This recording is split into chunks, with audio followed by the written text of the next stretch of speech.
Nous sommes le 21 juillet 2010, à Bregenz, en Autriche. Sur les eaux du lac de Constance, une scène monumentale s'apprête à accueillir la création scénique d'un opéra composé en 1968. La Passagère. Son auteur, Mieczysław Weinberg, compositeur soviétique d'origine juive polonaise, est mort en 1996 sans jamais l'avoir entendu. Cette soirée à Bregenz est à la fois une première mondiale, un acte de résistance mémorielle et une résurrection artistique. La Passagère est l'une des œuvres les plus bouleversantes jamais écrites sur la Shoah. Un opéra qui interroge la mémoire et l'oubli, la culpabilité et le déni. Une œuvre censurée par le régime soviétique. Une œuvre oubliée d'un compositeur lui-même resté trop longtemps dans l'oubli. Un compositeur dont le catalogue compte 26 symphonies, 17 quatuors, 7 opéras. Plus de 500 pièces qui constituent une mine inépuisable de merveilles. Grâce à l'effort de plusieurs générations de grands musiciens, Weinberg retrouve peu à peu la place qu'il mérite, et sa Passagère également.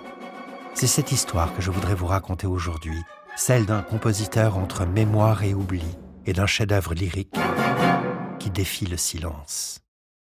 Dorian raconte La Passagère de Weinberg.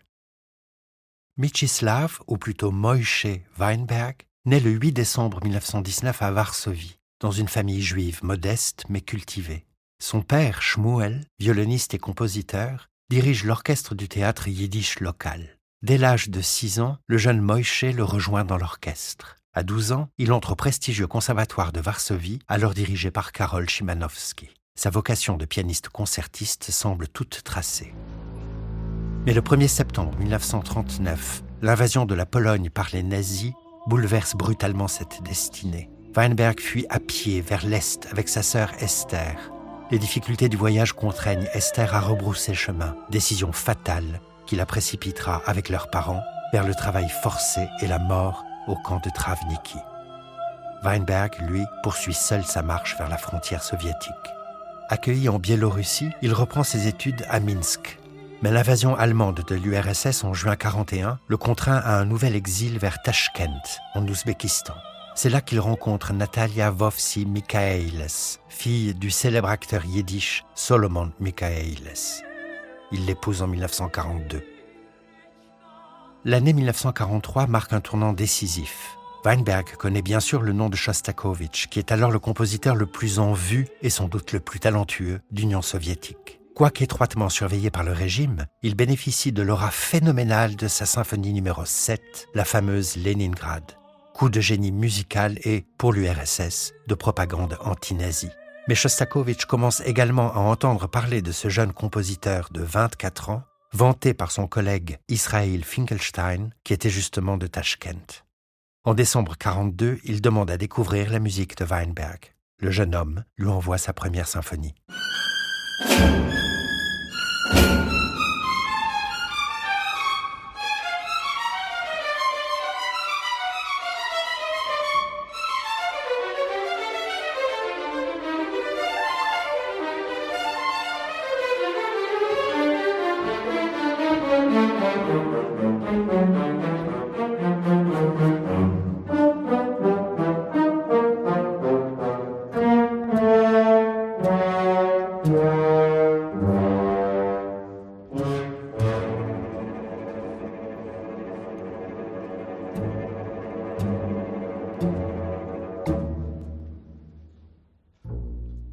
Au printemps 1943, Chostakovitch, qui enseignait à Leningrad, est nommé au conservatoire de Moscou. Aussitôt, il écrit à Weinberg et l'invite à le rejoindre à la capitale. Cette rencontre scelle une amitié artistique exceptionnelle qui durera plus de 30 ans. Chostakovitch, impressionné par le talent de ce jeune compositeur de 13 ans son cadet, devient son défenseur le plus fidèle. Ils deviennent voisins, échangent sur leurs compositions respectives. Weinberg était humble. Même si je n'ai jamais pris de leçons avec lui, affirmait-il encore en 1976 dans un hommage posthume. Je me vois comme son élève, corps et âme. Mais la réalité est différente. Ils dialoguaient entre égaux. L'influence fut réciproque. Et si l'on trouve de nombreux échos de Chostakovitch dans les partitions de Weinberg, l'inverse est tout aussi vrai.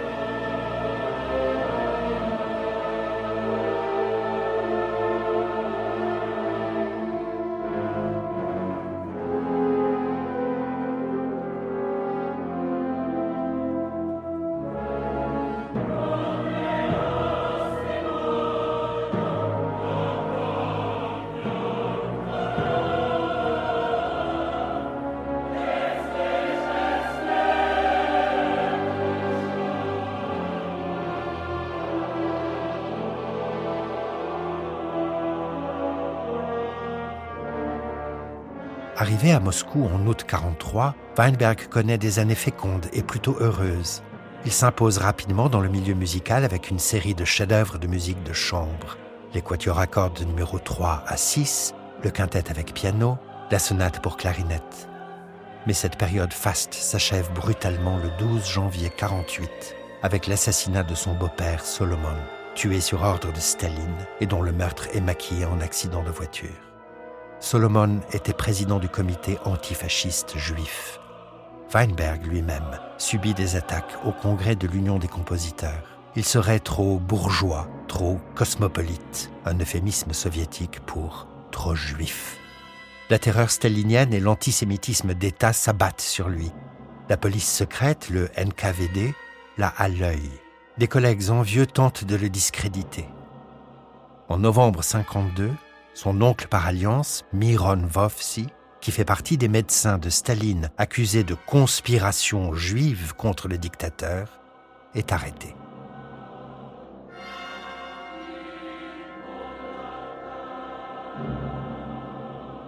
Le 6 février 1953, Weinberg triomphe au Conservatoire de Moscou avec sa rhapsodie sur des thèmes moldaves, aux côtés de l'immense violoniste David Oistrakh, dont la nuit même, il est arrêté et incarcéré à la tristement fameuse Loubianka, quartier général du NKVD et prison politique. On l'accuse de nationalisme bourgeois juif. On le menace du goulag.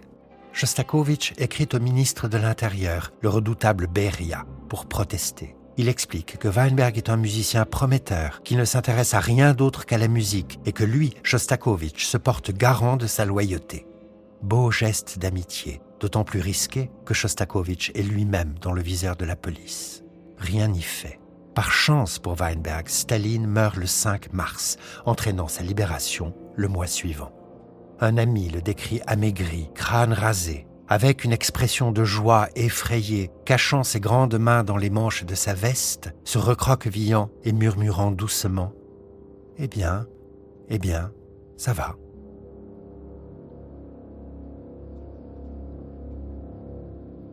La fin des années 50 est une période de lente reconstruction. Weinberg poursuit son œuvre, notamment ses quatuors et symphonies. Il écrit aussi beaucoup de musique alimentaire pour la télévision, la radio, le cirque. En 1957, il compose la musique du film de Kalatozov, Quand passent les cigognes, qui remportera la Palme d'Or à Cannes. Les années 60 qui s'ouvrent seront, selon les propres termes de Weinberg, des années étoilées. Cette décennie marque un apogée avec ses symphonies les plus accomplies, les numéros 5 à 10, 3 quatuors à cordes remarquables, un requiem. Il bénéficie du soutien des plus grands interprètes soviétiques. Rostropovitch, Oistrakh, Kogan, Gilels, le quatuor Borodine ou encore Kondrachine. Libéré des commandes propagandistes, Weinberg peut laisser libre cours à sa créativité. Bientôt, il sera même prêt pour un opéra.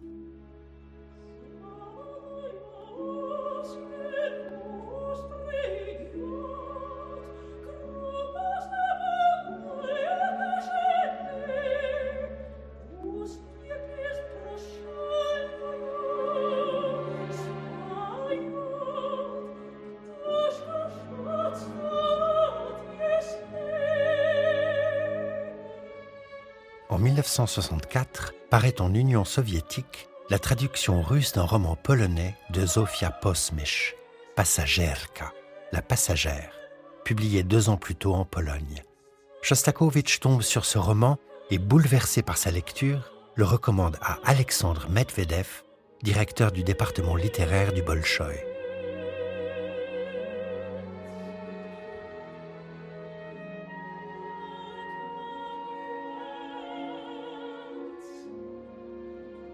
Medvedev pressent aussitôt le potentiel dramatique du sujet et le suggère à Weinberg, qui est saisi par cette histoire de 2 survivantes d'Auschwitz, l'une victime, l'autre bourreau.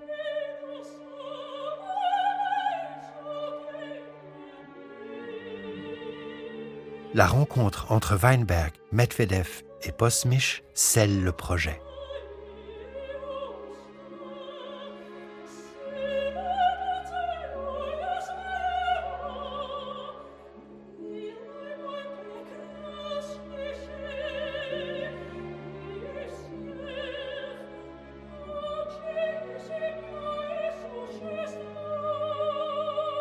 le librettiste et la romancière visitent Auschwitz ensemble, expérience bouleversante qui nourrit directement la création. Posmisch, survivante du camp, apporte sa connaissance intime de l'univers concentrationnaire. Weinberg, qui n'a pas pu ou pas voulu être du voyage, y projette sa propre histoire.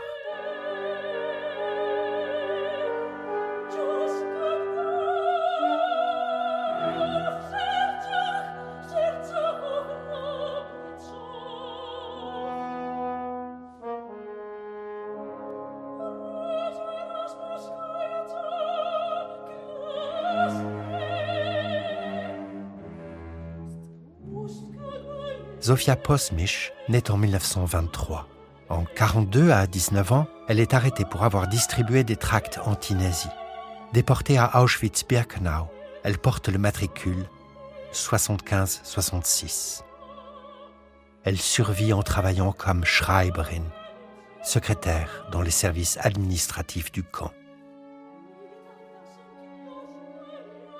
Après la libération, elle étudie la littérature à l'université de Varsovie, puis travaille pour la radio polonaise. Elle ne se contente pas du témoignage brut. Elle cherche à transformer son expérience en littérature.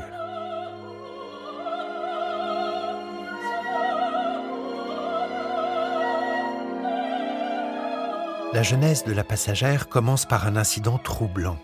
En 1959, lors d'un voyage professionnel à Paris, la ligne aérienne Varsovie-Paris vient d'être rétablie.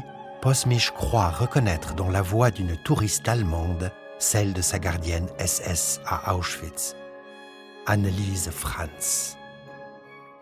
Elle racontera plus tard. « Je me suis retournée, épouvantée.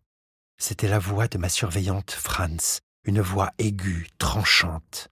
Ce n'était pas elle, mais la ressemblance des voix était stupéfiante. Je n'arrivais pas à dominer mon agitation. De retour chez elle, une question obsédante ne la quitte plus. Qu'aurais-je fait si ça avait été elle? Serais-je allé voir un policier ou me serais-je approché pour lui demander comment elle se sentait? Je ne savais pas comment m'en sortir. Son mari lui conseille, écrit quelque chose. Naissent alors successivement une pièce radiophonique en 1959, La Passagère de la cabine 45, puis un téléfilm en 60 qui remporte un grand succès en Pologne, enfin le roman en 1962. L'audace principale de Posmisch réside dans son choix narratif, raconter l'histoire du point de vue de l'ancienne gardienne SS et non de la victime.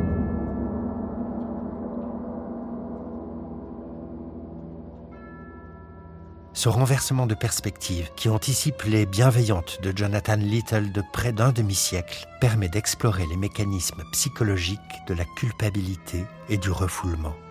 Lisa, l'ancienne Anneliese Franz, est une femme ordinaire qui a adhéré à l'idéologie nazie et s'est accommodée du système concentrationnaire. Elle a même le sentiment d'être restée le plus humaine possible.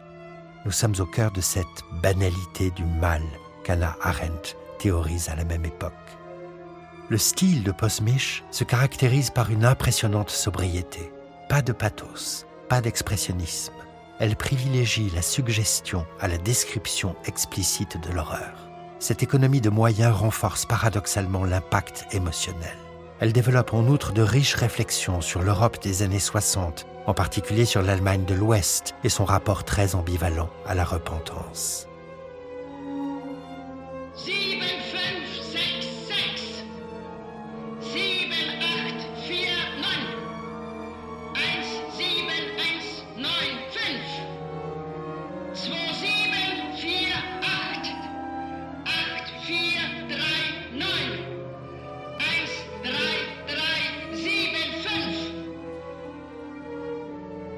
L'opéra va retenir la quintessence du roman, ce que Freud appellerait le retour du refoulé. Plus profond, vous enfouissez la faute dans l'oubli et le déni, plus violemment elle remontera pour vous sauter au visage.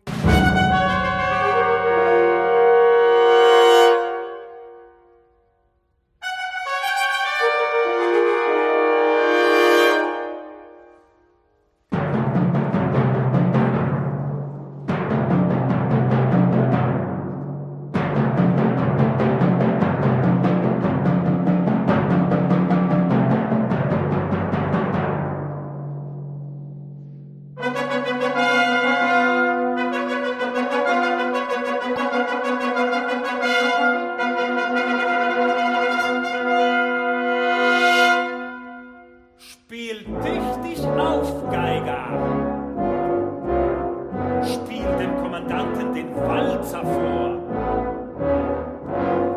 Spiele wie vor Gott, dem Herrn.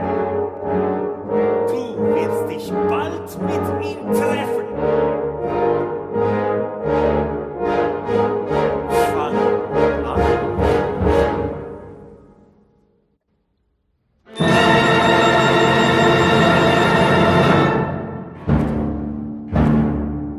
L'action débute en 1960 sur un paquebot transatlantique. Lisa et Walter Kretschmer voguent vers le Brésil où Walter vient d'être nommé diplomate au nom de la République fédérale allemande. Cette croisière, conçue comme une seconde lune de miel, bascule quand Lisa croit reconnaître parmi les passagers une femme qu'elle pensait morte depuis 15 ans, Martha. Cette vision déclenche une série de flashbacks vers Auschwitz, où Lisa officiait comme gardienne SS sous le nom d'Anneliese Franz. Contrainte aux aveux par sa propre panique, elle révèle à Walter son passé jusque-là, soigneusement dissimulé. Les réminiscences remontent par fragments de plus en plus terribles. Au camp des femmes, Lisa observe les prisonnières et choisit Martha, jeune Polonaise dont la force de caractère l'intrigue, la fascine et l'irrite. Elle se présente d'abord comme relativement bienveillante, mais la vérité affleure progressivement. Lisa exerce une emprise cruelle sur Martha, une manipulation perverse qui confine à la torture psychologique. Toute faveur accordée renforce son emprise. Tadeusz, le fiancé de Martha, sculpteur et musicien, se trouve dans le camp des hommes. Lisa autorise leurs retrouvailles secrètes et favorise un échange de messages cryptés organisant un soulèvement pour mieux le punir ensuite. Lorsqu'un concert est organisé dans le camp, Tadeusz doit jouer la valse préférée du commandant. Dans un acte de résistance désespéré, il exécute la chaconne de Bach. Jetant la haute culture allemande à la face de la barbarie nazie. Il est condamné à mort.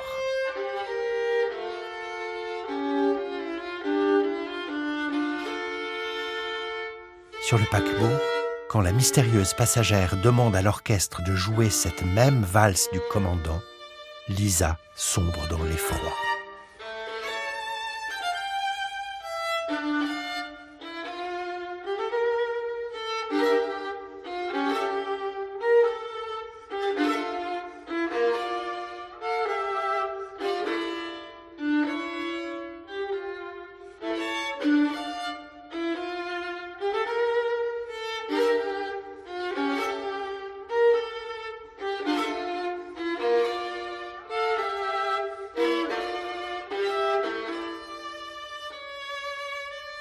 L'opéra s'achève hors de toute temporalité définie, sur les berges brumeuses d'un grand fleuve. Celle dont l'aube silencieuse, survivante ou âme errante, Martha évoque les disparus et fait la promesse d'entretenir leur mémoire. Épilogue poétique, testamentaire, qui, loin de clore l'histoire, suspend le temps et défie l'oubli.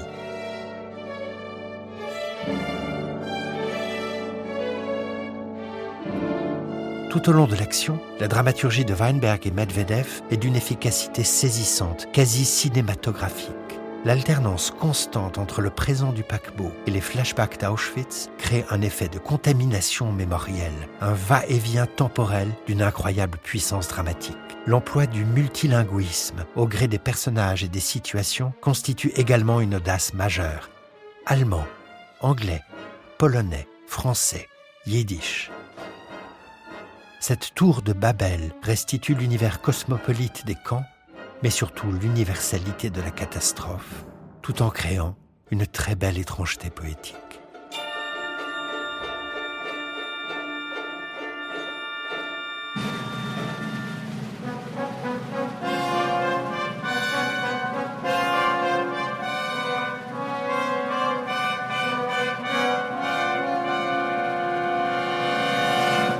Musicalement, Weinberg combine les univers sonores. D'un côté, la musique légère du paquebot, jazz parodique, valse de salon, musique d'accordéon.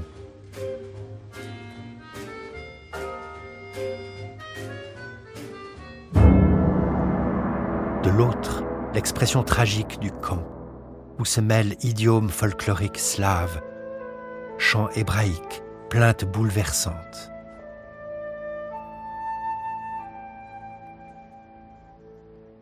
La valse du commandant, leitmotiv maléfique qui traverse l'œuvre, incarne la parodie grinçante de la culture bourgeoise captée par le nazisme. Elle s'oppose diamétralement à la pureté radicale de la chaconne de Bach. L'écriture vocale révèle la maîtrise dramaturgique de Weinberg. Les rôles de Lisa et Martha sont conçus en miroir. À la déclamation tranchante, quasi parlando, de la gardienne, s'oppose le lyrisme élégiaque de la prisonnière.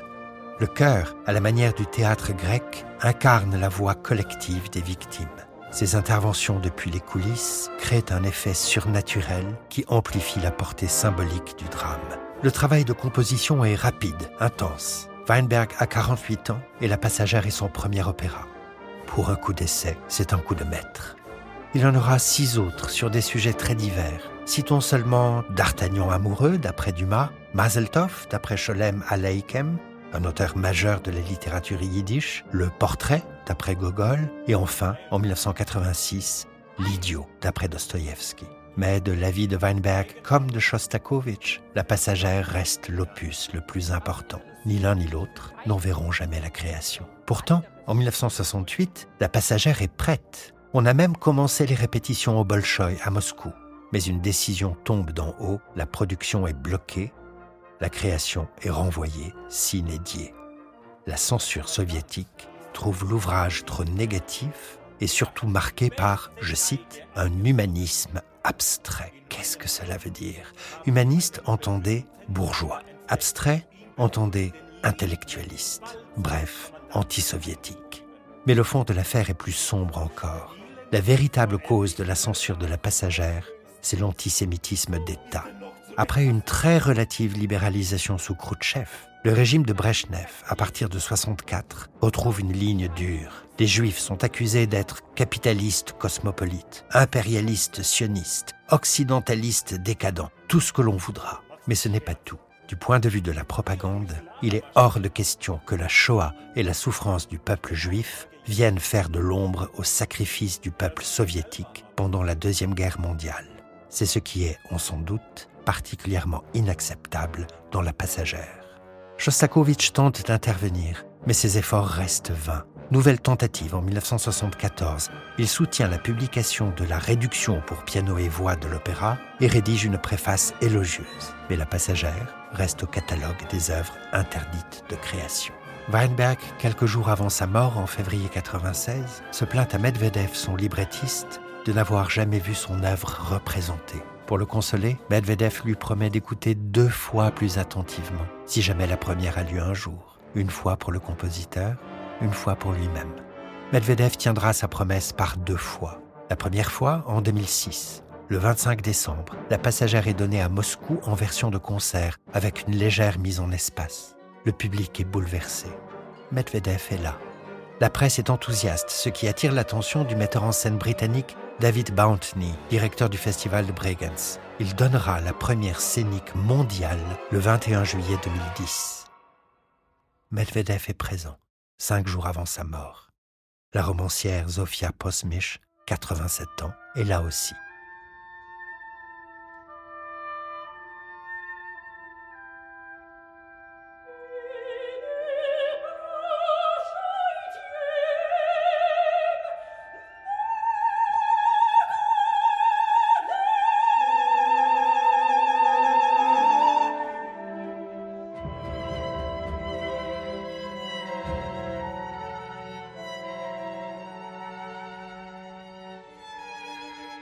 La production de Bregenz lance la carrière internationale de l'opéra. Varsovie, Londres, Madrid, Houston, New York, Chicago. En 2022, le Tiroler Landestheater d'Innsbruck, en Autriche, propose une nouvelle approche dans la mise en scène de Johannes Reitmeier.